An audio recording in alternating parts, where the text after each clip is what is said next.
My son stopped breathing that night because of tonsillitis, and I had nothing that would help him or myself. No money, no gas, nothing to take him to the hospital. That's a kind of helplessness no man should ever feel. It was 3 a.m. He'd been sick for 2 days. Kids get sick. You tell yourself it's just another night of checking temperatures and cold towels. We gave him what we had, ibuprofen, soup, and tried getting him to rest. My wife kept saying we should take him in. I kept saying we'd see how he was in the morning. Because morning meant I didn't have to figure out how to pay for it right then. Then I heard her scream. I ran to his room. He was lying down, eyes wide, mouth open. Not choking, not coughing, just silent panic.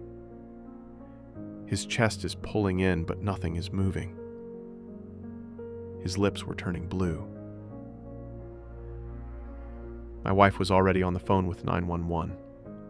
I picked him up, held him, and I felt it.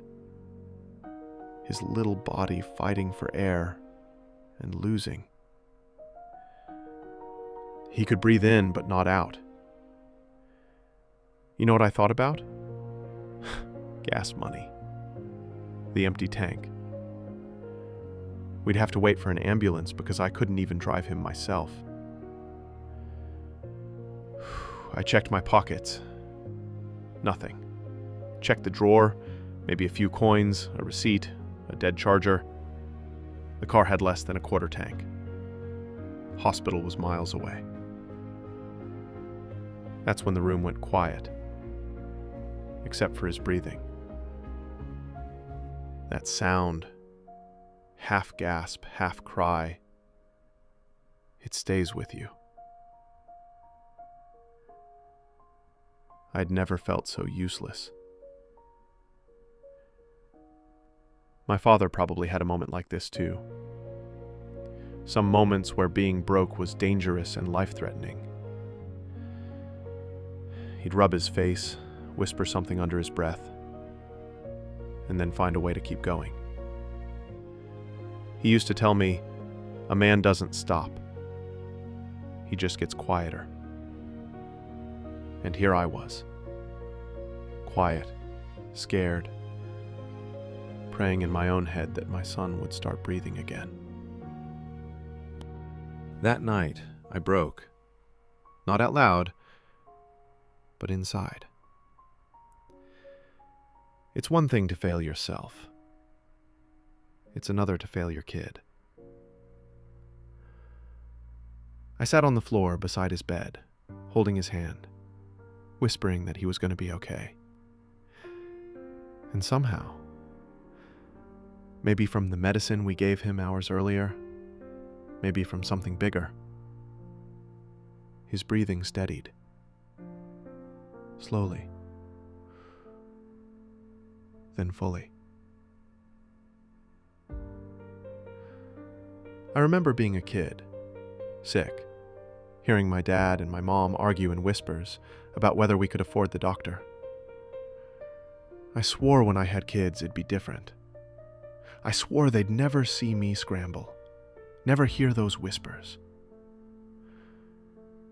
And here I am, 33 years old, holding my son while he can't breathe, thinking about gas money. This is the cycle I watched growing up, the one that killed my father at 63. Working, struggling, surviving emergencies by sheer luck and the kindness of paramedics who don't send a bill first. I'm living his story, word for word. And the worst part? He would have understood exactly how I felt that night. The shame, the panic, the rage at yourself. The feeling that you're failing at the one job that matters. I haven't told anyone this part yet. But I was afraid to blink. I kept wondering what I'd use the last of my strength to do if it came down to it. And I realized something that night. I'm not the hero in this story. I'm just the man who didn't stop showing up. But then I thought, what if he didn't make it? What if he died because I was broke? That thought has been with me since. I can't shake the fear that it almost happened. The fear that it could happen. That tomorrow, next month, next year, something else might happen and I still won't have what I need. I'm doing everything I'm supposed to do. I'm taking care of the kids. I'm keeping the house together. I'm trying. But trying doesn't pay for emergencies. And the truth is, I don't know if it gets better. I don't know if this cycle will break. My father never figured it out. He died still trying.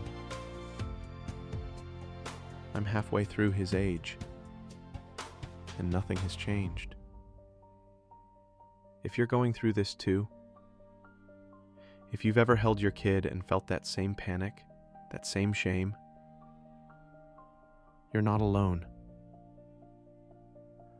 I know what it's like to feel like you're failing even when you're doing everything right. To love your family and still wonder if love is enough when the world demands cash. My son is okay. He's breathing. He's laughing. He doesn't remember the tonsillectomy. And maybe that's the point. Maybe our kids won't carry this weight. Maybe the cycle breaks even if we don't feel like we've broken it. Or maybe I'm just trying to convince myself there's a reason to keep going. Either way, I'm still here, still trying, still terrified, still broke, still a father. I'm dad alone, and so are you.